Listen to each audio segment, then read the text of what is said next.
За өнөөдөр C.S. Lewis-ийн 4 хайр номныхоо нөхөрлөл гэдэг бүлгийн талаар ярих гэж байгаа тийм ээ. Тий. Тэгээд энэ C.S. Lewis бол нөхөрлөл гэдэг зүйлийг 4 хайр дотор оруулсан байгаа шүү дээ. Тий. Гэтэл бас зарим талаараа олон хүмүүс нөхөрлөл гэдэг зүйлийг бол тэр хайрд оруулах шаардлагагүй гэж үзэж байгаа шүү дээ тийм үү. Ягаад гэвэл тэр бусад зүйлүүд нь бол энэгшил, энэрх сэтгэл, эрос буюу дуурлал тийм ээ. Энэ бол угаасаа хүн гэж хайр гэж хэн ч гэсэн хүлээн зөвшөөрнө шүү дээ. Гэтэл нөхөрлөл гэдэг зүйлийг бас яагаад хайр гэж өгүүлж байгаа юм бэ гэж бас ингэж гайхах багтай. Гэхдээ Лewis бол өөрөө нөхөрлөл гэдэг зүйлийг ингэж хайр дотор багтаагаад тэгээд энэ нөхөрлөл гэдэг зүйлийн талаар ийм зүйл шүү дээ гэж аюу сайхан ингэж гаргаж ирж ингэж бичиж байгаа шүү дээ. Нөхөрлөл гэж ер нь юу вэ тийм ээ? Шинж чанар нь юу вэ? Сайн муу талууд нь юу вэ? Жинхэнэ нөхөрлөл гэж ер нь юу вэ? Тэгээ зүгээр ийм байдаг гэж дурдаад өнгөрөхөш эцэстээ ийм байх ёстой гэдгийг хэлж өгөө. Ер нь ингүүл илүү сайн гэдгийг хэлж өгөө тийм ээ? Тэгээд их сайн нэлээд хүнд ингэж ойлгол ач холбогдолтой тийм сайн бичсэн байгаа шүү дээ. Тэгээ энэ номын дундаа хамгийн том бүлэг нэж байгаа шүү дээ нөхөрлөл гэдэг сэдв хамгийн том. Тэгээд бас уншиж явах үед ч гэсэн ер нь бас одоо ингээ ярих гад энэ талаар ярилцах гэж сууж байгаа ч гэсэн хамгийн хэцүү сэдв нь юм шиг санагдаж байгаа хгүй. Яа тэгвэл бидний зөвөр өнөөдөр хүртэл бодож ирсэн нөхөрлөл гэдгээс огт нэлээд өөр ойлголтын талаар энэ хүн ярьж байгаа шүү дээ тий. Тэгэхээр энэ хүн чинь 1940 онд амьдарч исэн 40 онд амьдарч исэн. Тэгэхэд чи энэ хүн тэр үед аль хэдийн одоогоос бараг 80 90 жилийн өмнө энэ хүн энэ нөхөрлөл гэдэг зүйл өнөөдөр бол ингээд айгу үнцнийг үзүүл болчлоо гэж ингэж ярьж исэн байхад өнөө үед бол бүр илүү муу тал руугаа явсан лах гэж бодож байна. Тэгэхээр тэрнээс хойш одоо 70 80 жилийн дараа амьдарч байгаа бидний хувьд бол бүр нөхөрлөл гэдэг зүйлийг ойлгохооргүй хэцүү. Тийм жинхэнэ утгыг яг ойлгоход хэцүү, арай бүр гажсан өөр хэлбэрээр л нэг нөхөрлөл гэдэг зүйлийг хөнгөн хэлбэрээр ойлгодог болчихсон. Ийм хүмүүсийн хувьд бол энийг ойлгоход бүр хэцүү байх л гэж ингэж бодож байна. Энэ хүний одоо ямарсан гэхдээ эхлээд ойлгох хэрэгтэй юм бол ярьж байгаа энэ нөхөрлөл гэдэг бол өнөөгийн бидний бодож байгаа найз нөхөд гэдэг ойлголтоос нэлээд одоо өөр тийм зүйлийг ярьж байгаа шүү гэдгийг ойлгож мэдээд цаашаа ингэж сонсоод явах юм бол төхөмтэй болоо гэж бодож байгаа байхгүй юу? Тэгээ энэ нөхөрлөл гэдэг зүйл чинь бол хүнд маш их аз жаргалыг мэдрүүлдэг тийм ээ. Тэгээд аюу тийм хүмүүнлэг ийм зүйл шүү дээ. Гэтэл энэ орчин үеийн хүмүүс бол ингэж аюу чухал зүйл биш. Чухал зүйл одоо гэж үзэхэ болжээ тийм ээ. Гэт тэгээ ер нь яагаад тэгвэл өнөөдрийн нөхөрлөл гэдэг зүйлийн үнцэн байхгүй болоод хүмүүс ашигаа болчихваа гэдэг талаар хэлж байгаа шүү дээ тийм ээ. Тийм. Энэ хүлэгтээ бол энэ нөхөрлөл гэдэг зүйл бол амьдралын бүр титэм гэж хэлсэн маа. Тийм. Амьдралын титэм сайн чанарт суралцах сургууль гэж хэлж болохоор тийм зүйл юм аа гэж ингэж хэлж байгаа. Тэгэхээр нөхөрлөл гэдэг зүйлээр дамжуулан хүн сайн чанарт суралцах нь гэдэг бол одоо нэрээ тийм шүү гэж тэгж бодогдож байгаа хгүй. Бид нар найз нөхөд гэдэг зүйлээр дамжуулж ийж би сайн хүн байж чадах уу? Би сайн хүн байх ёстой штэ тий. Гэр бүл дотор бол тэр чинь нөгөө нэгэнтэй энийг шиг харилцаа байгаа учраас тэр сайн муу зөв буруу бол тэгж их тод ялгарч ирэхгүй. Найз нөхдийн дунд бие хэрхэн авч явж байгаа гэдгээс л бид нар амьдралын сургууль суралцдаг штэ тий. Тэгэхээр тэр утгаараа бол нөхөрлөл гэдэг зүйл бол уг нь айгүй тийм чухал зүйл юм аа гэж. Одоо жишээлбэл хүн ингээ амьдарч явах явцдаа эргээд өнгөрүүлсэн амьдралдаа хүмүүстэй харилцажсэн харилцаагаа бодоод тэгэхэд би алдаа гаргасан да алдаатай буруу зүйл хийсэндээ ч юм ингээд бодоод тэрнээсээ сургамж аваад ингэх зүйл бол зөвхөн энэ нөхөрлөлийн харилцаан дээр их байдаг шүү дээ. Тэрнээс жишээлбэл зүгээр энэгшиж тассан хүмүүс тийм ээ гэр бүл дотор ч юм уу тийм ээ тэгэж их одоо өөрийнхөө буруу зөв үлдэж байгаасаа анзаарахгүй шүү дээ тийм ээ буруугаар үлдчихэл байдаг. Гэхдээ нөгөөдөл нь ч гэсэн тэрийг нэг хайхтар буруу зүйлж хүлээж авахгүйгээр буцаагаал хариу хандлага илэрхийлээд ингээд явдаг учраас их тийм сургамж аваад суралцаад ингээд явах шүү дээ. Тэгээ энэ хүмүүнлэг гэж байгаа гэсэн бодохоор найз нөхөрлөл байж биеинтэйгээ харилцаж тэндээс сая хүмүүстэй эргэтгэшээр харилцаж сурч байгаа шүү дээ. Жишээл гэр бүл дотор л жишээл дүүнрээ хүн яаж зандраал хамаагүй читэйг ингээл эсвэл элдв хоёроор баг ингээ шоолол ингээ хэлж болж яадаг. Гэтэл нөхөрлж байгаа хүмүүс бол би энийгээ болж өгөл эрхэмлэх, болж өгөл сэтгэлд нь юм хийчихгүйхээ шиг хичээж тийм ээ. Болгоомжтой ингээ харилцаж байгаа учраас тэндээс бол тийм бас тийм хүмүүнлэгийн эргэтгэж байдлын харилцаа юмыг сурч байгаа шүү дээ, тийм ээ. Тий. Одоо эхнэр нөхрийн харилцаан дээр ч юм уу эсвэл нэг гэр дотор амьдарч байгаа ээж аав ах トゥ усын харилцаан дээр сурч чадхааргүй зүйлүүдийг хүн найз нөхдийнхээ харилцаан дээр сурч авч яадаг. Бас нөгөө талаараа сайн зүйлийг сурах боловч нөгөө талаараа бас гомдол гэж ярих юм бол гэр бүл дотор гомдол эхнэр нөхөртэй гомдлоос илүү эсвэл ээж аавтай гомдлоос илүү хүн найз нөхдөд гомдох ихэд те дургуутх сэтгэл ч юм уу эсвэл одоо өөртөө шодроо бас хандсан даа гэсэн санаач байдаг. Тэгэхээр аль талаараа энэ найз нөхдийн харилцаа бол илүү тийм хүнд бас их тийм сургууль юм аа гэж хэлж байгаа юм. Яг үнний ортой доо гэж тэгж би бодож байгаа байхгүй. Тэгээд энэ яагаад энэ эрт үед одоо тэр дундад зуунаас өмнөх үед эртний цагт яагаад нөхөрлөлийг одоо ийм бүр амьдралын титэм гэж хэлэхээр ийм өндөр түвшинд тавьж исэн боловч одоо яагаад ийм болцоод байна гэхээр энэ хүн хэлж байгаа тий ямар нэгэн одоо амьд үлдэх үнц нь нөхөрлөл дотор байдгүй маа. Тийм биологийн шин чанар ер нь байдгүй маа гэж хэлж байгаа. Одоо жишээл энэг шиг харилцаа байхгүйгээр энерги affection байхгүйгээр хүн өсөж тарнж чадахгүй ээж аваагаа тий хайр инэрлийг хүртэж тэр чинь хүн бол өсөж тарна. За бас eros байхгүйгээр хайр дурлал байхгүйгээр тэр чинь нөхөрчгүй явахгүй гэр бүл олохгүй өөрөө төрөхгүй. Энэ бол цэвэр энэ биологийн одоо холбоотой байж байгаа байхгүй хүний махбодтой холбоотой зүйл тий. Тэгэхэд энэ нөхөрлөл гэдэг зүйл бол нөхөрлөлтэй нөхөрлөлгүй амьдрал ингээд хүн амьд яваад идэг. Тэр утгаараа бол энэ тийм үн цэнтэй тийм чухал зүйл биш ээ гэж ингэж үзэж байгаа. Яагаад бол тэр үед чи одоо ингээл яг дайрам гэж гарч ирж байгаа тийм ээ. Тэгээд одоо хувьслын онол одоо хүн одоо самбарчингаас үсэлтэй одоо жирийн одоо тэр нөгөө нэг амтнаас үсэлтэй гэдэг ингээд үзээд ирэхэр чинь ийм нөхөрлөл гэх зүйлүүд те угтаал энэ чинь библиэтэй холбоотой зүйл яаж байгаа шүү дээ. Яг ингээд нарийн харах юм бол ер нь бол библийг уншдаг байж ижил тэн дээр энэ нөхөрлөл гэдэг зүйлийг тод гарч ирэх юм шиг те. Тэгэхээр тэрнээс өмнөх үед бол библийг уншдаг, тийм сүнслэг зүйлийг илүүд үздэг байх үед бол нөхөрлөлийн үнц нь өндөр байсан. Тэрнээс хойш одоо ингээд тэр нулимстай инээдний үе гэж ингэж хэлж байгаа те кино гэд урдлаг бий болоод Чарльз Чаплин комеди те ийм зүйлүүд ингээд бий болоод дарааны үзмэл ингээд гараад ирэхээр энэ чинь махбодын юмнууд илүү хүчрэх болж ирж байгаа учраас ийм сүнслэг зүйлүүд ингэж сул орох үед нөхөрлөл гэдэг зүйл гэсэн дагаад үнцэнэ алдаж эхэлсэн болов уу гэж байна. Жишээлбэл тий одоо жишээлбэл ингээд энэ нөхөрлөл гэдэг зүйл ингээд бүдгэрээд бас араас нь юу гарч ирэх хүмүүс нөө сэтгэл хөдлөлийг аягүй чухалчилдаг болоод ирэх үед тийм ээ. Жишээлбэл аягүй их тэгж хайр дурлалын талаар том ингээд зохиолч нар гарч ирэл том зохиол өвчтөл жишээлбэл Шекспир ч юм уу тийм ээ. Маш тааж эрэгтэй эмэгтэй хүний хайр сэтгэлийн талаар хүмүүс бараг уншаа сэтгэл нь хөдлөөл уйлаа л да юу гэдэг тийм үү сэтгэл хөдлөлийг юу ч чухалчилж байгаа шүү дээ. Гэтэл энэ нөхөрлөл гэдэг зүйл дотор сэтгэл хөдлөл төдийл нэх байхгүй шүү дээ. Байхгүй. Жишээлбэл одоо хоёр найз бие биетэйгээ уулзах үедээ нүүр нь улаах ч юм уу зүрх нүчтэй цоглох ч юм уу тийм ээ. Эсвэл жоохон ичин гүрэх ч юм уу. Тийм байхгүй шүү дээ. Одоо тийм зүйл байхгүй шүү дээ. Эсвэл одоо бүр нөгөө эхнэр нөхрөд хоорондоо ингэж хайрлж бүр эрхэлж нялхарж нялх хүүхдийн хэл аваа хүртэл оруулж ярьдаг бол найз нарын донд тийм байхгүй шүү дээ. Тийм.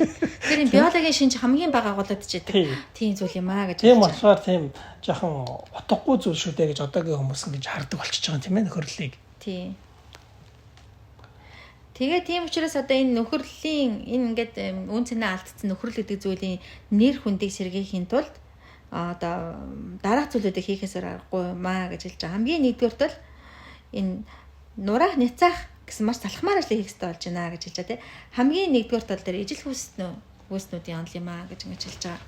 Тэд нар юу гэж үздэг вэ гэсэн чинь аяг их муухай тийм нөхөрлөл гэдэг зүйл бол яг үүндээ ижил хүүснүүдийн дунд байдаг л тийм харилцаа тэрийг л нөхөрлөл гэж үзнэ гэж ингэж үздэг. Тийм аяга муухай. Тэр бол өөрсдийгөө ер нь бол нэг гажууд буруу байгаа гэдгээ зөвтгөх юм бол хайж байгаа нь тэр шүү дээ.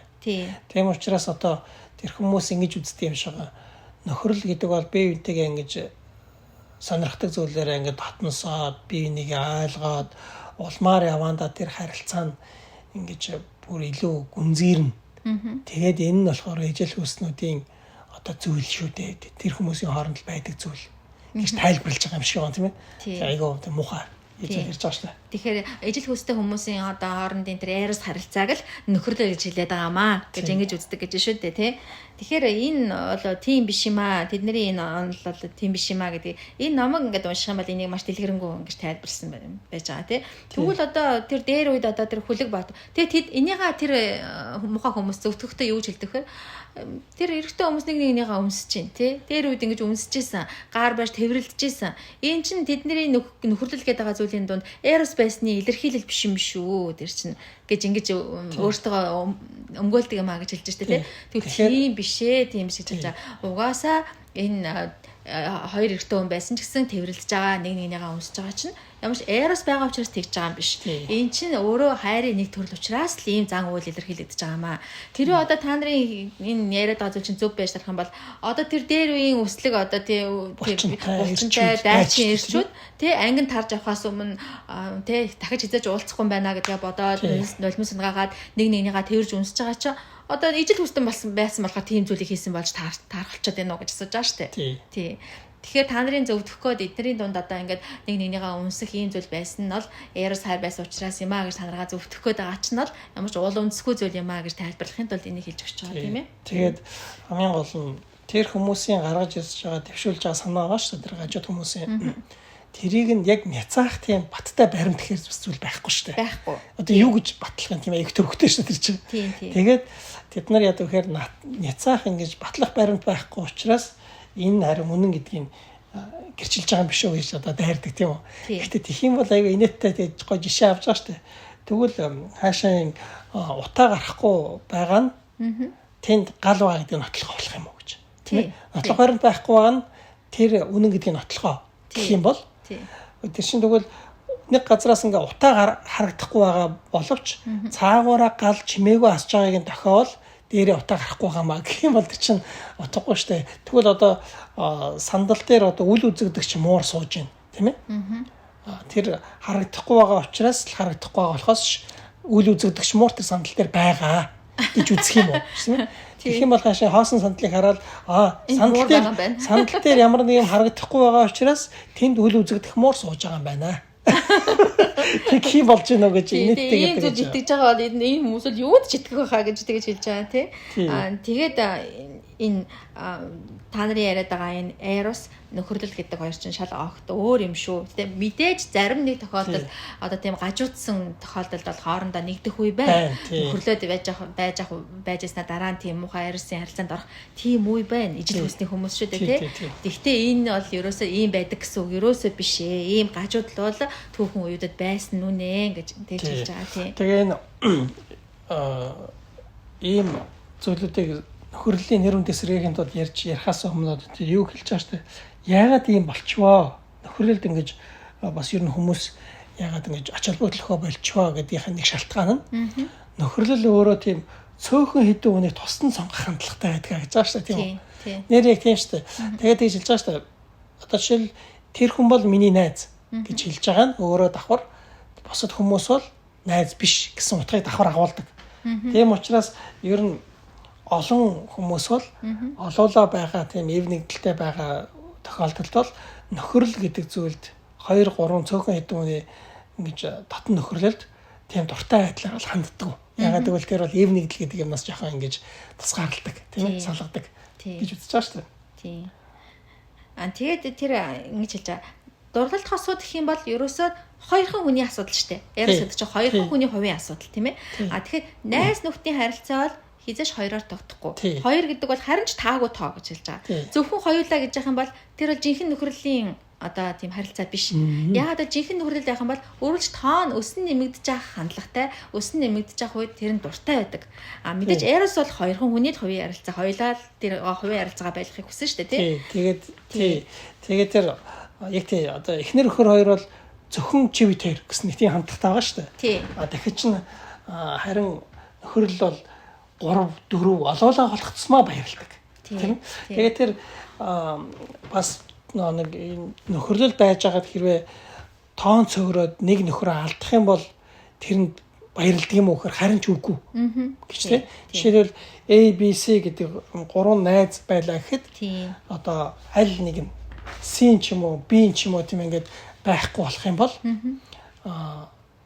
тэр найзаагаа алдлаа гэхээр зөвхөн тэр найзтайгаа харилцаажсан харилцаагаа алдах биш тэр найздаа тэр хошигнох үед нь ч юм уу хариу үйлдэл үзүүлдэг байсан нөгөө найзаасаа гарч ирдэг сэтгэл хөдлөмжөөс давхар алдчихэдэг юм аа гэж тийм ээ. Тийм. Тэгэхээр ийм одоо ABC гэсэн 3 найз байлаа гэж бодоход одоо C гэдэг найз нь нас орчлоо гэж бодох юм бол ганцхан C-г алддаг биш. C-ийн дотор байгаа B-г бас хамт алдчихдаг юм аа гэж хэлж байгаа тий. Тэгэхээр энэ хүний ярьж байгаа энэ жинхэнэ нөхөрлөл өнөөгийн бидний ойлгож байгаагаас өөр одоо ингээд жишээл ABC гэсэн 3 найз өнөөдөр ингээд одоо байлаа гэж бодох юм бол энэ найзынхаа харилцаа ингээд нэмэгдээд явах үед баярлагддаг хүн одоогийн өнөө үед бол ховор болсон байхаа л гэж бодож байна тий. Тэр найзаагаа яг өөрийн одоо байлгах гэж хүн хичээх болохоос ш одоо дараагийн хүмүүс ингээд нэмэгдээд өмчлөх хандлагатай болчтой болохоос ш дараагийн хүмүүс ингээд нэмэгдээд ирэх үед найзын тоо өсч ин гэж баярладаг хүн бол цөөхөн бахаал гэж. Тэгэхээр тэр бол би бол тэгж бодож байна. Тэр бол жинхэнэ нөхрөл биш байсан гэсэн үг. Биш тий. Тэгэхээр энэ хүний яриад байгаа нөхрөл бол өнөөгийн бидний бодож байгаа нөхрөлөөс өөр зүйл. Ямар нэгэн нэг юм хэрэгцээ шаардлагын улмаас нөхрөлж байгаа байх юм бол тэр бол нөхрөл биш шүү дээ. Тий. Жинхэнэ нөхрөл гэдэг зүйлд бол ямар нэгэн хэрэгцээ шаардлагын улмаас биш. Бас хэн нэгэн хүнд хэрэгтэй хүнэнд байхын тулд биш. Байдаг учраас тэр нөхөрлөл бол олоолаа олох тусмаа сайхан байгаа. Гэтэл хэрвээ өмчлөх хандлагатай болоод ингээд ирэх юм бол тэр чинь угаасаа нөхөрлөл биш байсан байна л гэсэн үг шүү дээ тийм ээ. Тэгэхээр жинхэнэ нөхөрлөл бол бусад хайрын төрлүүд дундаа хардах сэтгэлээр хамгийн бага байдаг юм аа гэж хэлж байгаа тийм. Хоёр найз тоо нүмс 3 болох үед баярладаг, 3 4 болох үедээ баярладаг гэж хэлж байгаа. Гэхдээ мэдээж тэд нараа шинэ жинхэнэ найз ах хэвээр юм шүү гэж хэлж байгаа. Тэгээ бүр олон болох тусмаа харин бүр улам ихээр баяр бөхөөр нэмэгдшийдэг зүйл бол нөхөрлөл тийм ээ. Яг тийм шүү дээ. Тий. Тэгээ тэр утгаараа энэ бол айгу тийм сүнслэг тэнгэрлэг зүйл юм аа гэж ингэж хэлж байгаа тийм. Итгэгч нарын тоо нэмэгдэж тийм библиэр гарч байгаа чуулганы тийм юутай төстэй нөхөрлөлийн юутай төстэй байгаа штэ. Тэгэхээр ийм сүнслэг зүйл юм аа, тэнгэрлэг зүйл юм аа гэж яриад байгаа. Тийм учиртай байж байгаа. Тэгээд энэ нөхөрлөл бол эрос хайртай давхцаж болно тийм ээ. Тий. Ер нь болно шүү дээ. Яагаад болохгүй гэсэн чинь хоёр эрэгтэй эмэгтэй хоёр хүн байж байгаад айгуу сайхан нөхөрлөж найзалж байгаад тэр нь хайр дурлал болоод дээрээс болоод тэгээд хамтдаа амьдрах байж болно. Эсвэл эхлээд дээрээсээр ихэлсэн эхнэр нөхөр хоёр яванда найз нөхрийн харилцаатай бас байж болно. Эсвэл хоорондоо холилдоод явж болно шүү дээ. Өксөж сонирхол, санал бодол, үзэл бодол ингээд нийлэх үедээ тийм ээ. Гэхдээ бас өнгөрсөн үед тийм гажууд тийм муухай ижил хүүсний харилцаа руу ч гэсэн халтарч орох тийм зүйл бас байсан баха. Тэр нь бол ялангуяа бас тийм жирийн амьдралын хэв маягтай юм амар амгалан байдлын үед биш. Ялангуяа тийм дайн байлдаантай тийм ээ. Тийм үед. Жишээлбэл дайны талбарт гэж дандаа ирчүүд байгаа ийм үед дээр үед бол тэр зэвсэг баригчтайгаа тэгж муухай харилцаанд ордог байсан гэдэг ийм гажууд л бол байсан гэж хэлж байгаа шүү дээ. Гэхдээ энэ бол ерөөсөө тийм юу биш ээ. Нэрээ миний бодлоор гэсэн тийм одоо яг өнөөдөр нөхөрлийн байр суурийг одоо нэр хүндийг унгааж байгаа хамгийн гол хүчин зүйлүүд нэг бол энэ ижил төсний харилцаа тий. Яг одоо үүндээ бас ингээл тийм хоёр эрэгтэй хүн ингээл баг сүүлийн үед хамтдаа ингээд явж байгаа эргэл сэтгэл төрүүлээр болчихсон бүр арай нөгөө сэжиглэж харахаар болчихсон тийм ээ. Тийм болчихсон тийм үе. Тэгэхээр энэ хүний үед одоо нөхөрлөлийг ингэж үнцэн унчлаа гэж яхад өнөө үед бол бидний хувьд бол бүр нэлээд алс хол болсон байхаа жинхэнэ нөхөрлөөс гэж бодож. Тэгээд их гоё хэлж байгаа шүү дээ. Хэрвээ одоо энэ тэрвэрлэлт тий үнсэлт ийм зүйлийг одоо тий харах болгондоо л энэ нь одоо зөвхөн тийм ижил хүсний хооронд байдаг зүйл шүү дээ гэх юм бол тийм ээ.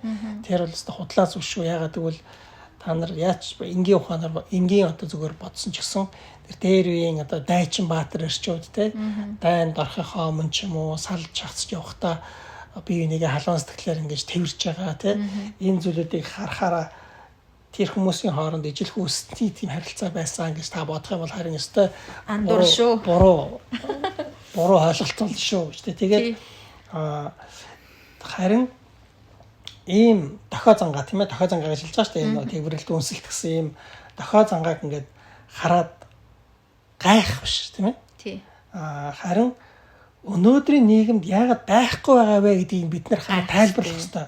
Тэгээд тэд нар биш. Одоо нөгөө өнгөрсөн үеийн тэр хүмүүсийн бие бинийгээ тэрвэрж, найз нар нөхөдөд тэрвэрж өнсөж ингэж байгаа тэр тохиолдсон харилцаа үйлдэлийг хараад гайх биш. Харин өнөөгийн нийгэмд байхгүй байгааг нь бид нар тайлбарлах хэрэгтэй шүү дээ гэж. Тэгээд хэлж байна. Тэд нар биш. Бид нар алхаагаа нийлүүлж чадахгүй байгаа шүү дээ. Нэр тийм шүү дээ. Яг гэвэл ингэж хэлж байгаа шүү дээ. Хичнээн хэмжээгээр тэр хүмүүсийн сэтгэл зүрхэн дотор тийм ухаа бохирдсон, гажуудсан зүйл байхгүй байна. Тэр тусмаа бие бинийгээ тэрвэрч чадчих байгаа шүү дээ. Тийм шүү дээ. Тийм үстэй. Хоёр найз дотн уулзаж нөхөрлөж чадчих байгаа шүү дээ. Гэтэл өнөөгийн нийгэм тийм муухай элдвийн мэдээлэл орчихсон тийм ээ, хүний толгойд ингэдгийн шүү, тэгдгийн шүү, болгоомжтой байгаараа эсвэл тийм ийм муухай зүйл орчихсон учраас хоёр эрэгтэй хүн айтайхан хоёулаа нөхөрлөөд гудамжаар явж чадахгүй, бие нэгэ сэтгэл хөдлөлгүүдэд халуунаар гэж баярлаад тэрвэрч уулзч чадахгүй. Хүмүүс буруу ойлгож байна. Ийм болчихж байгаа шүү. Тэгэхээр өнөөгийн бид нар алхаагаа нийлүүлж зөв ингэж хүний майндтай ингэж амьдарч чадахгүй гэсэн үг шүү дээ. Библиэр харахад ч гэсэн яг л нэг нэгнийгээ унсчихсэн шүү дээ, тийм ээ. Тэр дотны анд нөхөд тэр Йонатан, Давид энэ төр тэгэхээр нэг нэгнийгээ унсч тэрвэрч үнслээ зөндөө байж байгаа шүү дээ. Тэгэхээр энэ бол ингэж л ийм хэмжээнд л гажуудсан байж байгаа байхгүй. Өнөөдөр ч гэсэн яг нэлээд олон эрэгтэй хүмүүс явж байгаа үл юм бодогдохгүй. Хоёр эрэгтэй хүн явж хахад бас л нэг тийм жоохон сонин харагдахаар тийм үе, тийм бүр эвгүй болчихсон байж байгаа байхгүй. Тэгэхээр нөхрөл гэдэг зүйл бол өнөөдөр бүр тийм үнцэнэг болчихсон. Зүгээр яг нэг хамтдаа цагаа өнгөрүүлж байгаа зүгээр нэг уулзч учиртай хүмүүсээ л найз гэж баг хэлж байгаа болохоос ш бүр яг жинхэнэ найз одоо бүр сүүлдээ нүүрнөрөө харахгүйсэн чинь фэйсбүүкээр найзал баг найз гэж бодож байгаа. Бүр тийм төвшөнд ирсэн те. Чамаа танихгүй нэгэд би чи чамтай фэйсбүүкийн найз штэ гэж. Тэгэхээр найз гэдэг юм одоо бүр зүгээр дэлгэсний цаанал гарч штэ те. Тэгэхээр ийм төвшөнд ирэх үед энэ хүний хэлэх гээд байгаа найз гэдэг нөхрөл гэдэг зүйлийг аяас нэлээд жоохон тийм юм бодож амжихгүй одоос ойлгохоргүй зүйл байж байгаа байхгүй те. Тийм. Тэгээд одоо цаашаа тэгвэл одоо яг нөхөрлөл гэж зүйл юу юм бэ гэдгийг гаргаж ирж хэлж байгаа. Нөхөрлөл гэдэг зүйлийг гаргаж ирэхэд бол эхлээд нөхөрлөл эндээс үүссэн болов уу гэсэн нэг юм гаргаж ирж байгаа. Үндэс гэж нэг юм байгаа шүү дээ. Тэр бол нөгөө хамтын ажиллагаа тий? Хамтын ажиллагаа гэдэг юмнаас анх нөхөрлөл үүссэн байхаа гэдэг. Тэгээд хамтын ажиллагаа гэж юу вэ гэдэг талаар ярьж байгаа шүү дээ. Одоо өнөөдрийн нийгэмд ч гэсэн нөхөрлөл ягаад үнцэнэгүй болчихвоо, ягаад байхгүй болчихвоо гэхээр мэдээж тэр чинь хамтын ажиллагаа байх шаардлага болчихж байгаа шүү дээ. Тийм. Тэр үед бол одоо эртний хүмүүст бол эрчүүд чинь хамтдаа ингэж хамтарч ямар нэгэн үйл ажиллагаа явуулж, хийжээж, тэгжээж амьдрал ахуйгаа авч явдаг, ам гардаг байсан байгаа шүү дээ. Жишээл хамтдаа нийлжээж одоо ангөрөө хийн шүү дээ. Нэг нь үргээж яхад нөгөөдөл нь отож жагаад амтнаа алдгуу тийм ээ. Тийм хамтын ажиллагаа байх шаардлагатай учраас тийм дээр байсан учраас одоо тэндээс сая бас нөхөрлөл гэдэг зүйл үүсэх үндэс нь тавигдж эхлэх шүү дээ тийм ээ. Тийм. Гэхдээ зүгээр хамтрагчл бол нөхөрлөл юмаа гэж ингэж хэлж байгаа үг бас биш шүү. Тийм. Энэ бол зүгээр л нөхөрлөж болох үндэс нь ингэж тавигдж байгаа л гэж хэлж байгаа болохоос ш. Ер нь нөхөрлөл гэдэг зүйл яг хизээ хаанаас бий болдог гэхээр одоо яг ямар нэгэн зүйл дээр санаа нийлэх үед. Тий. Чи бас ингэж боддөг юм уу? Би бас ингэж боддөг байхад бас чи бас ингэж бодож байгаа юм уу энэ талаар гэж тийм ээ? Тий. Зөвхөн би л ингэж боддөг юм байх гэж бодсон чинь тийм ээ? Чи бас ингэж бодож ирсэн юм уу гэж ийм зүйл дээр ингэж гарч ирдэг. Тий. Одоо жишээлх юм бол тэр ангөрөө гэдээ ярьж байгаа штэ тий. Тэр үед одоо яалтчгүй ингэж хамтраад хийх хэрэгтэй зүйлүүд байж байгаа. Жишээл эмэгтэйчүүдийн хувьд бас газар тариалан хамтдаа эмэгтэйчүүдээс ажилтдаг байсан юм шиг тий. Тэгээд ингээд хамтдаа газар тариалан эрхлээд явах үед тэр эмэгтэйчүүд нь оройдоо суугаад туршлагаа хуваалцсан шүү дээ тэр чинь тий. Туршлагаа хуваалцаад ингэж ийм багаж хийгээд ингэж ажиллавал зүгээр юм байна. Ийм үе тариалах нь зүгээр юм байна ч юм уу. Ингээд тэд нар чинь хамтдаа юм ярьж байгаа. За ангөрөө хийж байгаа хүмүүс хамтдаа юм хийж байгаа. Тэгтэл тэр дундаас нэг хүн эмийг арай өөрөөр харж эхэлнэ гэж хэлж байгаа тий. Ангөрөө гэдэг чинь бас яг миний амьдралд хэрэгтэй зүйл байхаас гадна бас сонирхолтой зүйл юм байна. Бууг гэдэг чинь надаа аалж идэгдэг зүйл боловч бас үзэсгэлэнтэй амт юм байна гэд. Бусдаас ямар нэгэн өөр зүйлийг олж харж байгаа нэг хүн гарч ирнэ. Тэгтэл тэр үед яг тэрний олж харж байгааг бас бусдаас өөрөөр тэрнтэй яг адилхан олж харж байгаа нэг хүн гарч ирэх юм бол тэнд сая жинхэнэ нөхөрлөл үүсэж байгаамаа гэж хэлж байгаа тий. Тэгээд бас тодорхой хэмжээгээр тэр чинь нэг ганцаардж байгаа гэсэн үг шүү дээ. Тий. Одоо хамтдаа тэр ганцаардлаа цөөхөн хүмүүсийн хооронд байгаа учраас тодорхой хэмжээгээр ганцаарж байгаа шүү дээ. Тэгээд хоёулахнаа найзууд санаа нийлдэг ганц хоёрхоо найзууд байж итэл бас нэг адилхан санаа нийлж байгаа 3 дахь хүн 4 дахь хүн гараад ирэхээр илүү баярлж байгаа шүү дээ. Харин тийм үстэй. Тий. Тэгэхээр Эрос буюу хайр дурлалын харилцааны үед одоо тий би чамд хайртай гэж ингэж хэлдэг шүү дээ тий.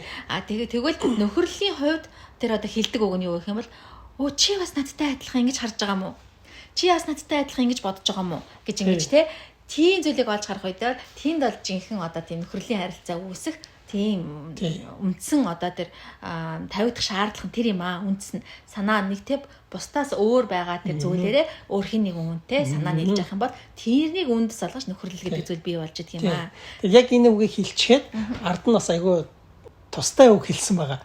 Тэр үхээр ингэж байгаа шүү дээ. Нөгөө бусдын ач холбогдол өгдөггүй тий таны анхаардаг асуудлыг анхаарч байгаа хүн тантай найз шатнаа гэж байгаа. Гэхдээ тэр асуудалд хэрхэн хариулах, хэрхэн шийдэх тал дээр заавал санаа нийлэх шаардлагагүй гэж байгаа. Тэрийг бас хүн бас мэдхэл ёстой зүйл. Жишээл одоо юу гэдгийг энэ өнөөдрийн энэ байгаа бидний явж байгаа зам ч гэх юм уу, энэ нийгэм ч гэх юм уу, тийм ээ эсвэл энэ арга барил ч юм уу болохгүй байна.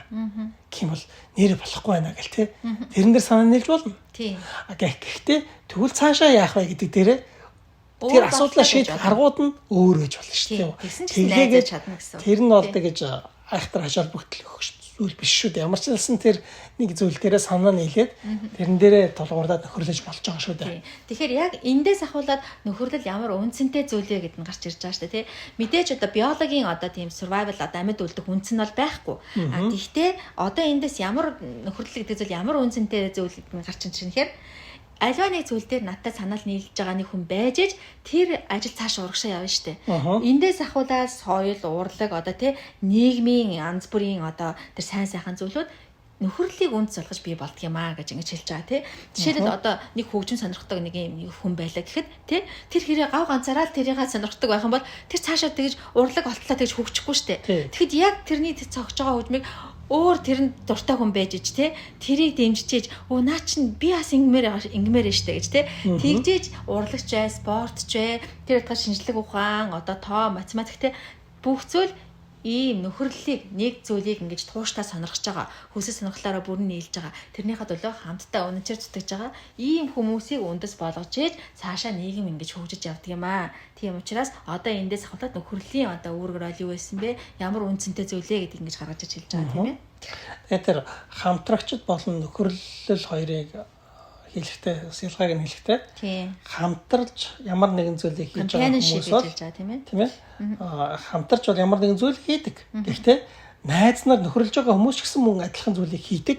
Гэхдээ найз нөхдийн доторх тэр хийж байгаа зүйлийн зорилго нь бол материалын шин чанартай байдаггүй. Илүү одоо дотгошоогоо чиглэсэн харилцаатай байдаг. Хандлагатай байдаг. Тийм. Одоо юу гэсэн үг вэхээр хамтрагчд бол яадаг вэхээр өнөөдөр хамтдаа ангөрөө хийгээд ол зомог олж авахын тулд байгаа. Гэтэл найз нөхөд бол илүү хамтдаа цагийг өнгөрөөж, хамтдаа баяр хөөрөө хуваалцаж, хөгжилдөж тийм ээ. Тэрэндээ илүү их ач холбогддог байгаа шүү дээ тийм ээ. Тийм.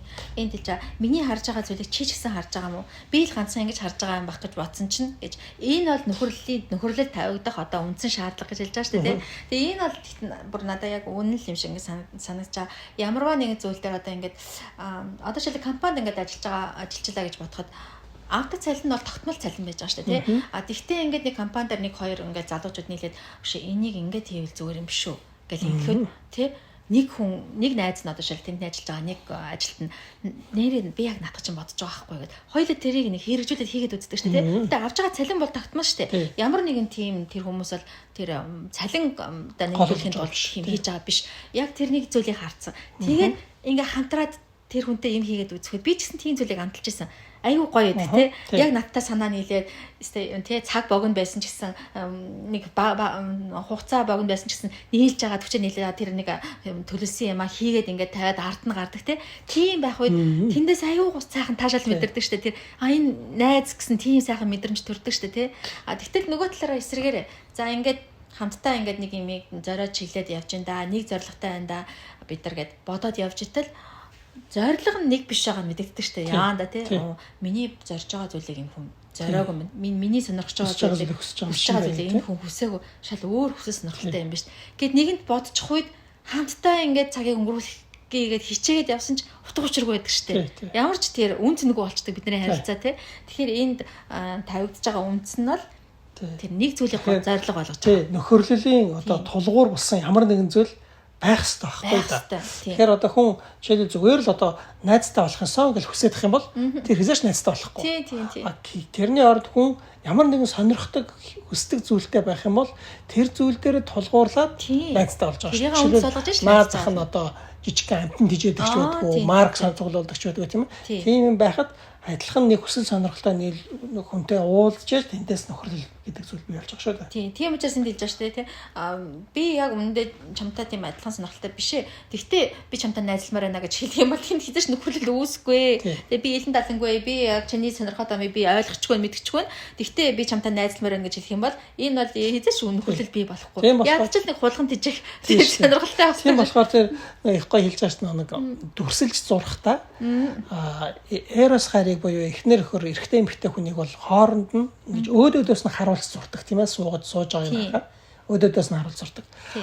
Хоёр найзыг бол зэрэгчд суугаад нэг тийшээ харж агаар зурдаг юм аа гэж байгаа шүү дээ. Тэр чинь юусоо вэхээр зэрэгцээ сууж байгаа гэхдээ харж байгаа зүг нь нэг аахгүй юу? Тийм нэг зүйлийг хараад нэг зүйлийг ингэж хүсэж байгаа сонирхож байгаа тийм ээ. Тийм. Тэгээд эсэнд хэлж байгаа тэр нөхөрлөл эрос хоёр гэхдээ бас тустай хоёр зүйл болож бас нэгдэж бас болно гэж хэлж байгаа тийм. Жишээлбэл одоо тийм найзлж нөхөрлөдөг байсан одоо эмэгтэй байгаа ч юм уу эсвэл эрэгтэй байгаа ч юм уу тийм.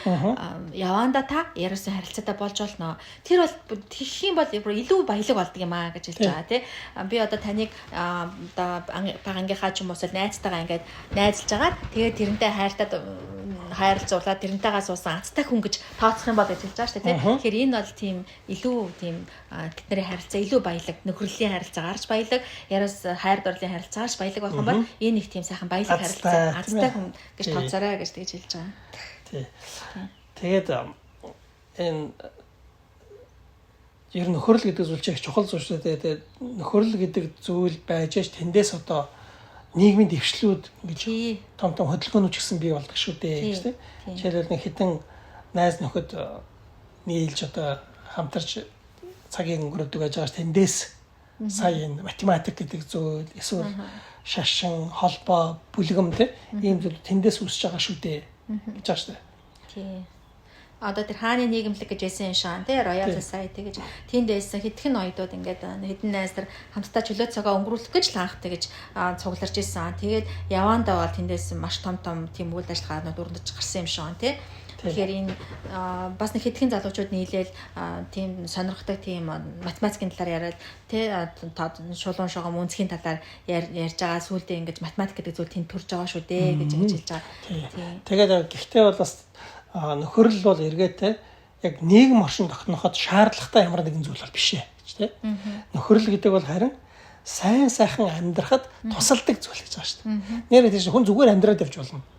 Гэхдээ хэрвээ сайхан сонирхдаг зүйлээрээ хүмүүсээ нөхөрлөдөг байх юм бол илүү аз жаргалтай амьдрах шүү дээ тийм үү. Гэхдээ survival value амьд үлдэх хүнд амьд явах тийм үндэс нь байхгүй ч гэсэн соёл иргэншийн civilization value бол байгаа шүү гэж хэлж байгаа. Тэ? Одоо соёл иргэншлийн үндэс нь бол байгаа юм шүү гэж ингэж хэлж байгаа. Тэгээд найз нөхөрлөл ингэж хажуугаар нэг байх боловч хажуугаар зүгээр холбоотны үүрэг гүйцэтгэж болно. Заавал тэрж холбоотон байхын тулд нөхөрлөж байгаа биш байсан ч гэсэн найз нөхөд бас биеиндээ холбоотон болж өгч тал бий гэж байгаа тийм ээ. Тийм нөхөрлөл гэдэг зүйлийг ингэж бусад юмтай хольж утгаж ойлгохгүй тулд ингэж гаргаж тий companionship гэж ярьсан шүү дээ аль дураа гэж хамтарч байгаа хүмүүс гэдгээс чи арай өөр юм шүү. Энд болохоор одоо тийм холбоотой нас арай өөр юм шүү тий холбоотноос бол өөр зүйл юм шүү гэдгийг гаргаж тайлбарлахын тулд хэлж байгаа. Тэгээд энэ нөхөрлөл гэдэг зүйлд энэгшилтэй адилхан тийм ээ. Бусад хэн нэгэн хүнд хэрэгтэй байх санаа аваа байдаггүй. Тий. Тийм зорилгоор одоо би энэ нөхөрлөдөг биш тийм ээ. Тэгээд жишээлбэл бас одоо заавал ямар нэгэн тийм шаардлагын улмаас би эндээ уягддаг биш, нөхөрлөдөг биш. Тийм ээ. Жишээлбэл одоо найз нар бие биедээ гэж шаардлагатай зүйл гараад тус хүрэгчлээ гэх юм бол тийм ээ. Нэг сүттэй зүйл бишээ гэж ханддаг. Тэгээд найз нарын хооронд баярлалаа гэсэн үг нэг хэлэгдээд байдаггүй тийм ээ. Харин ч хэлэгдээд байх юм бол жоохон сонин гэж хэлж байгаа тийм. Хамтдаа ингээд суугаад тэр хийх байгаа тийм төлөж байгаа зүйлээ яриад тийм зүйлийг л чухалчлан өөхөөс биш. За нэгэндээ ингээд туслаад за нэгнийгээ одоо өвдөх үед нь шүнжэнгөө асраад ингээд хонсон байлаа ч гэсэн хэрэг тэгж сүлттэй зүйл бодохгүй. За нэг жоохон мөнгө төрний тусамж үзүүлсэн байсан ч гэсэн бараг тэр нөхөрлөх одоо цагаас нэг жоохон хормыг ингээд бараг хороочлоодоо л гэж үзэх болохоос ш тэнд ерөөсөө тийм чухал зүйл гэж үзэхгүй. Тэгээ нэгнийхээ хувийн амьдралыг тэгж сонирхдаггүй гэж хэлж байгаа тийм. Нарийн ширийн тийм мэдхийч хүсдэггүй гэж хэлж байгаа. Одоо амьдрал нь одоо эхнэр нөхөрнийх нь байдал үр хүүхдээ ямар байдалтай байв гэдгийг ингэж мэддэггүй, тэрийг нэг сонирхдаггүй. Гэхдээ мэдсэн байсан ч гэсэн тэр нь цаг хугацаа өнгөрөх үед санамсаргүйгээр олж мэдсэн зүйлүүд байдаг тийм. Тэгээд айгүй чухал зүйлийг нэг үг хэлж байгаа. Юу ч юм хэрэг төгс нөхөрлөлийн тэмдэг гэдэг нь бол тийм ээ. Яг зовлон бэрхшээлийн үед тусламж өгч авч байгаад биш гэж байна тийм. Харин тусламж өгч авалцсны дараа тэдний харилцаанд юу ч өөрчлөгддөггүй байдаг юм аа гэж байна. Жишээлбэл сайн найз мөртлөө тийм ээ. Ингэж туссангүй, ингэсэнгүй, ийм үед тэгсэнгүй тэгвэл ямар сайн найз байдаг. Тийм маягаар ярьдаг шүү дээ. Тийм биш. Тийм ээ. Тэгэж хин нэгэндээ тусалсан туслаагүй нь бол төгс нөхөрлөлийн шинж гэж шинж биш. Тийм. Гэтэл харин ямар нэгэн тусламж өгж авалцсны дараа тэдний харилцаанд өөрчлөлт гарахгүй байгаа шүү дээ. Яг бол зорилгоо олж байгаа зүйл нөөр зүйл учраас. Тэгэх юм бол тэр бол яг жинхэнэ нөхөрлөл шүү дээ. Одоо жишээлбэл би чамд ингэж явах чинь ингэж тусалсандаа гэж яриад ах юм бол тийм ээ. Тэр угаасаа энэ хүнтэй сайн нөхөрлж исэн нөхөрлөл биш байсан юм биш үү гэж мэдэгдэн шүү дээ тийм ээ. Гэтэ ингэж амьдралын одоо онцгийн чухал зүйлүүд амьдралын тийм энгийн хэрэгүүд нь шүү дээ. Миний харж байгаа үннийг таас харж ийн үү гэсэн асуудалтай юу ямар хамаатай юм бэ гэж хэлж байгаа тийм. Тэгэхээр тэр чинь нэг харж байгаа үннийг гол олоод нөхөрлөд явж байгаа хүмүүст л амьдралын ааш саар нэг жоохон жижиг наан цаа нугсан алсан тусламж тийм энэ хүний амьдрал ямар вэ тийм ямар байр суурьтай юм бэ ямар ажил хийдэг вэ тэр бол ерөөсөө чухал биш гэдэг. Ганцхан миний энэ харж байгаа өөр бусдаасын харж тухай миний харж байгаа зүйлийг таас харж байгаа юм уу? Ийм зүйлийг л үндэс олж байгаа үндэс олгодог зүйл бол нөхөрлөл юм шүү гэж ингэж хэлж байгаа шүү дээ. Тэгээд нөхөрлөлт тийм ээ найз нөхөд хамтдаа байх үедээ өөрийгөө бусдаас багаар мэдэрчдэг гэж байгаа шүү дээ. Энэ айгүй айхтар зүйл шүү дээ. Тэгээд тэр найз нарын дунд байхдаа энэ эрхэм хүмүүсийн дунд бий байгаа нь ямар их сайхан зүйл вэ гэж ингэж талархаж баярлж идэг. Appreciate лаа. Гэтэл хэсэг хамтрагч нар байж хагаад би энийгээ харахтаа дээр доор тийм энэ надаас илүү дутуу. Би ямарсан тэрнээс бол илүү. Тэр биш тийм. Хэн нь одоо өдөрдөгч вэ? Энэ нах. Ийм байдлаар ингэж хандаад мэдрээд авах юм бол тэр бол найз нөхдийн харилцаа биш байх. Биш тийм.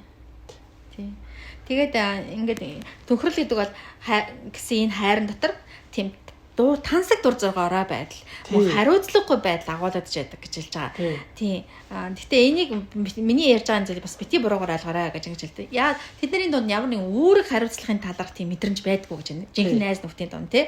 Одоо саний хэлсэн шиг тийм хин нь одоо дээр вэ, хин нь доор вэ, хин нь мөнгөтэй, хин мөнгөө ч юм уу тий. Ямар нэгнийгаа тийм тий нөгөө харж байгаа нэг зүйлийг нь харж агаад тэрийг зорилго болгоо явж байгаа бусад хэрэгүүд дээр бол ямар ч тийм тэрийг нь одоо ойшоож ингэж анзаарах зүйл байдаггүй юм аа гэж ярьж байна.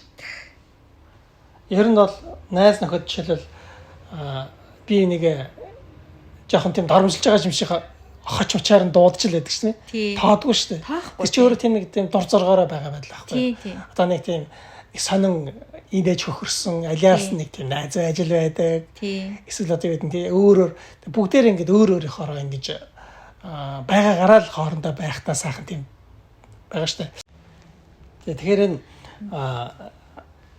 ингэж хэлж байгаа штэ. Эрос хайр дотор бол хүмүүс тийм ээ нүцгэн биеэрээ орддог. Тий. Харин нөхөрлөл дотор бол нүцгэн бодгаал чанараараа ойртож нөхөрлөдөг гэж байгаа. Тий. Одоо нэг ясандаа тэгэж их одоо нэг цэрвэл болгоомжлол ингээд авахгүйгээр өөрийнхөө байгаараа л инээж хөхрөөл хошигноол тийм ээ. Ингээд байж байгаа. Тийм одоо саяны хэлдгээр те тансаг дур зоргоороо байдал тийм ээ. Мөн тийм хариуцлагагүй байдал агуулгадчихдаг юм аа гэж байгаа шүү дээ. Бас нэг энд нэг юм уу. Нөхрөлд өөрт нь биднийг амьд оршин тогтноход шууд нөлөө үзүүлж чадах үнц нь байхгүй тий. Тэгтээ эсвэргээрээ нөхрөл нь бидний оршин тогтнож амьдарч байгааг үнцэнтэй зүйл болгож өгдөг хүчин зүйлүүдийн нэг юм аа гэж ингэж хэлж байгаа. Үнцэнтэй зүйл болгож өгдөг. Тий.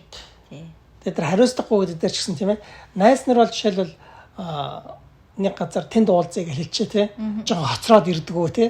Тэрэндээ хоцорж ирж байгаа юм ч нэг тоосон юм байхгүй, хүлээж исэн ч нэг уурлаад байх юм байхгүй тийм ээ. Нэг тийм хариуцлагагүй ч гэх юм уу тийм бас байдал байдаг ш тийм ээ. Тий.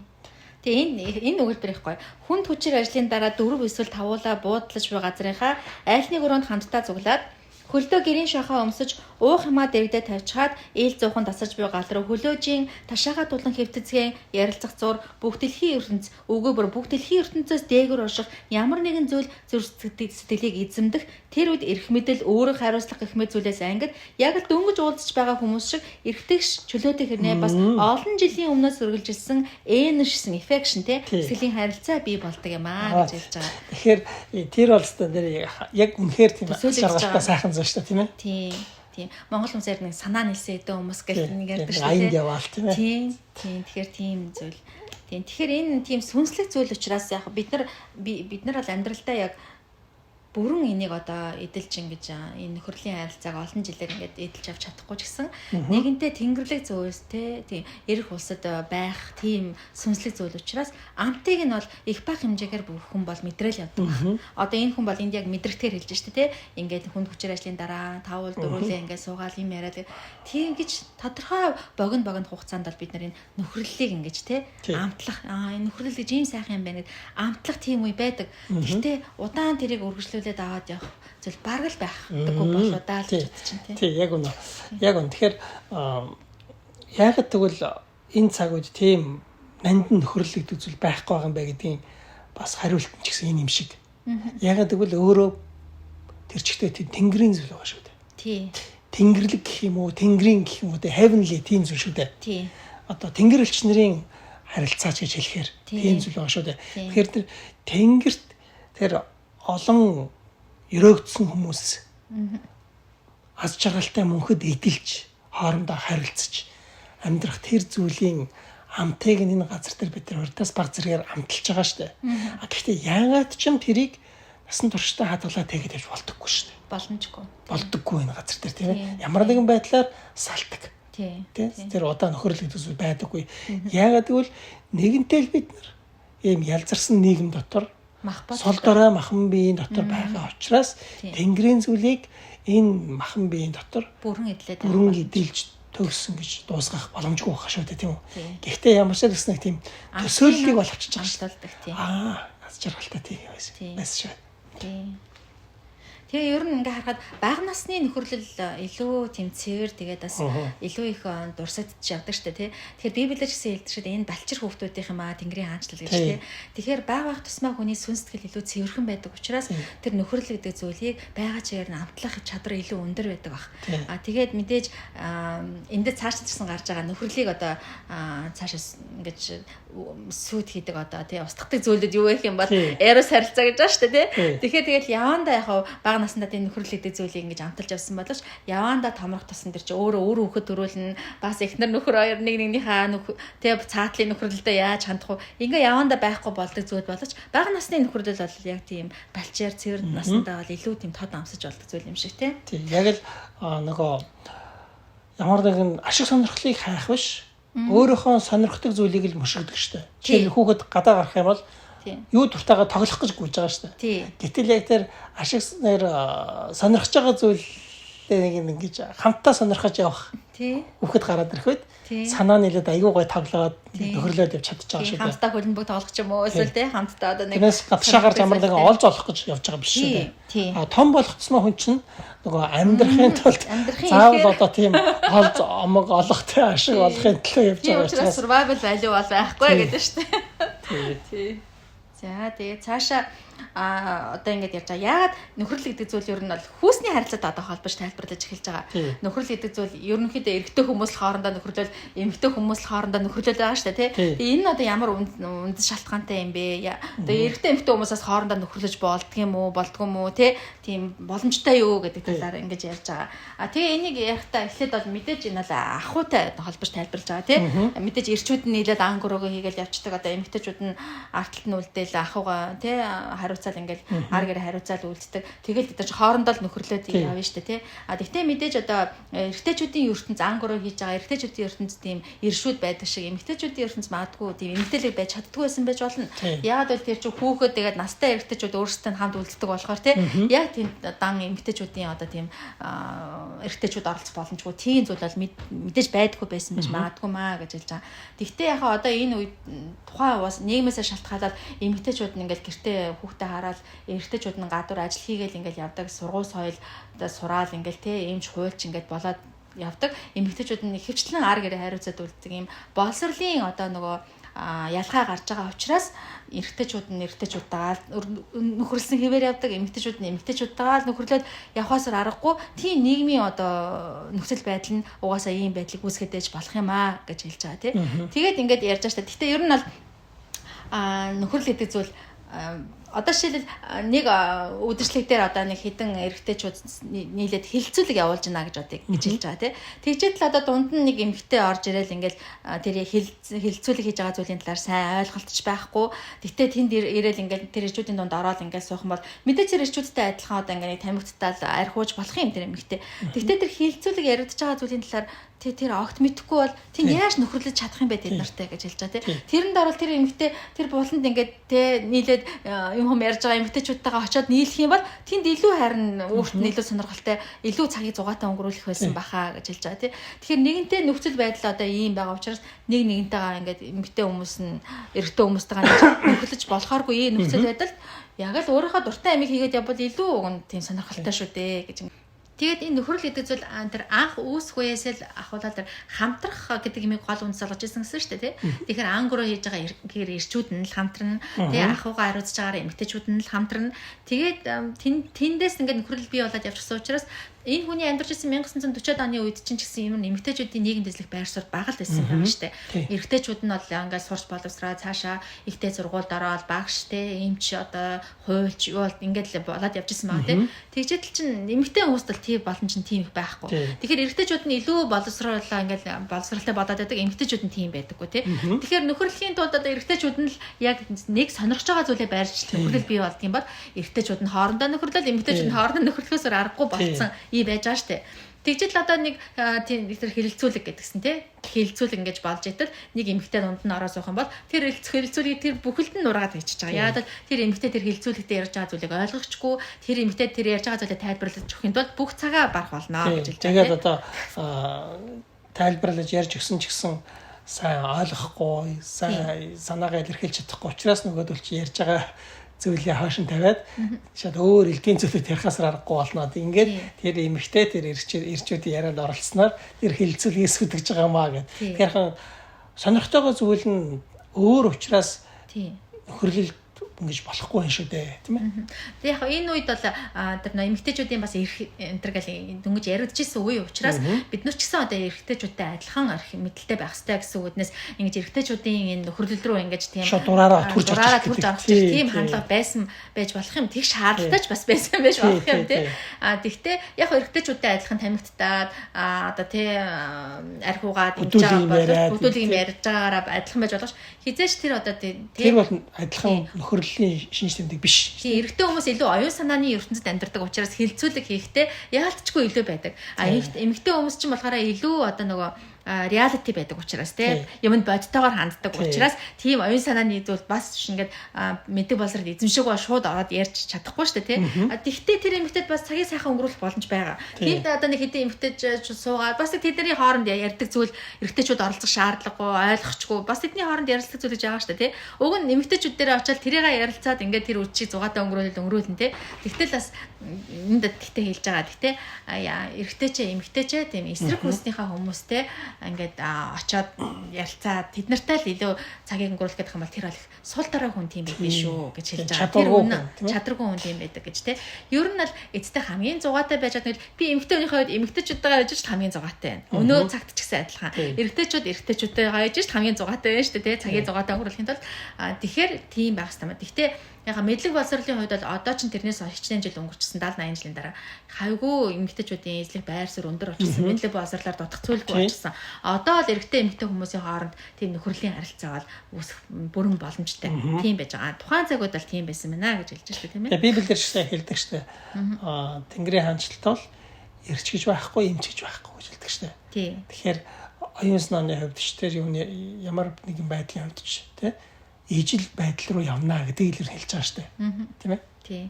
Тэгээ энд бас хэлж байгаа нь ерөнхийдөө энэ үед бол эмэгтэйчүүд эхнэрүүд нь бол одоо тийм нөхрийнхөө одоо тэр нөхрөлийн харилцаанд тийм таатай ханддаггүй гэж хэлж байгаа тийм. Ер нь эхнэрүүд бол нөхрийнхөө тийм нөхрөлийн харилцаанд таатай ханддаггүй. Яг л нэг өөрсдийнх нь эрос гэж хайр хуваалцж байгаа хайрын нэг цагаас нь хумслаад байдаг учраас тийм. Тийм учраас одоо нэгэнтээ нөхрийгөө одоо тэр найз нөхдөс нь салгая гэж нэгэнтээ эмэгтэй хүн бодох юм бол тэнд хэрглэж болох зөндөө арга байна гэж хэлж байгаа тий.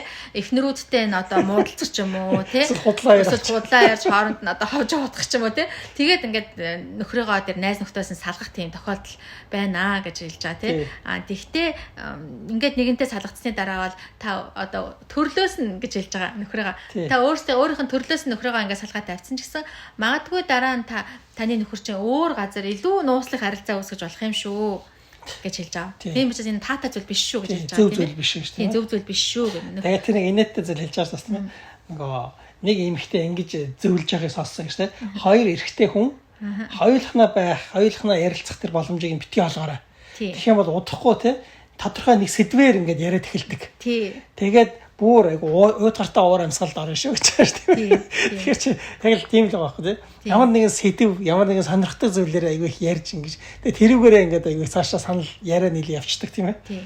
Тэгээ энэ хэлж байгаа. Энийг ингээд хүмүүс эрэгтэйчүүд ингээд яриа сонсоод нэг эмэгтэй хүн орж ирэх юм бол ерөөсөө ямар ч тодорхой сэдвээр ярихгүй, тасралтгүй инээгээл хөхрөөл тасралтгүй ярьдаг. Тэгвэл хизэж тодорхой сэдвээр ярьдгүү. Тэгсээр агаал тэр яриаг нь өмөлдөг гэж хэлж байгаа тийм. Тэгээ энэ хүний харж байгаагаар бол эмэгтэйчүүд ер нь л эрэгтэйчүүдийн нөхөрлөг их сүйдэгдэг юм шиг тийм зүйлүүдийг их бичсэн байж байгаа. Тийм. Тэгэхээр тийм түрүүний хэлсэн чинь давтаад хэлхээс тийм ээ. Ийм хүмүүсийн нөхөрлөлийг эхнэрийнхээ нөхөрлөлийг битгий устгаарай тийм ээ. Заавал тэр нөхөрлөлийн шаардлага байдаг учраас харин бүр өөр нууц тийм нөхөрлөлийн хүмүүстэй харилцаа бий болох учраас тэр бол аюултай зүйл шүү гэж байна тийм ээ. Тийм. Тэгээд мэдээж бол мунхаг эмэгтэйчүүд л ийм зүйлийг хийх юм аа гэж хэлж байгаа. Тэгвэл одоо өөрөө хүсгэл юм бол хилцүүлэг болон оюунлаг ертөнц рүү орох чадвартай ухаалаг эмэгтэйчүүдийн хувьд бол өөрийнхөө хараахан чадваргүй байгааг харах үедээ тийм хүрээлэл дотор орох эсвэл сүйтгэж хаяхаар зүйлийг огт хийдэггүй. Учир нь тэдэнд үүнээс илүү чухал ажлууд бий гэж хэлж байгаа. Эрчүүд эмэгтэйчүүдийн холимог үйлчлэг дээр очих үедээ тийм эмэгтэйчүүд зүгээр л өрөөний нэг буултанд хамтдаа цуглаад хоорондоо ярилцаж байдаг гэж хэлж байгаа. Тэгэд эрчүүдийн нэгэн адил тэд ч бас өөрийнхөө ярианд эрчүүдийг оролцуулах дургүй. Ямар нэгэн байдлаар эсрэг хүснэнтэйгээ зуралддаг хүмүүс эрэгтэй ч эмэгтэй ч хамгийн чадваргүй хүмүүс байдаг юм аа гэж хэлж байгаа. Тийм.